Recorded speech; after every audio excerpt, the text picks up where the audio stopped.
మాట్లాడిన దేవా స్వస్థత వరం కావాలని ఆయన నాకు ఎటువంటి మంత్రకట్లు కానీ వాళ్ళకి ప్రార్థన చేసినప్పుడు వాళ్ళ నుంచి విడుదల కావాలి అని అట్లా అడిగి ప్రార్థన చేసినప్పుడు ఈ మధ్యలో ఒక వ్యక్తి మా ఇంట్లో ఉన్నది.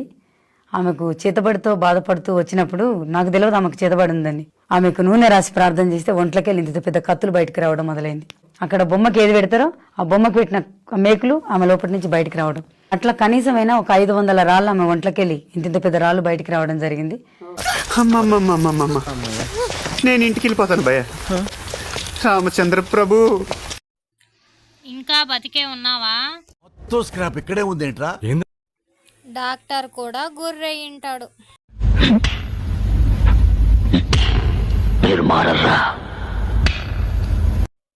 నేను వచ్చి ట్రై చేస్తా అక్క, అడ్రస్ చెప్పు. ఆ తర్వాత నాతో పాటు చాలా మంది గొర్రెలుగా మారుతాం.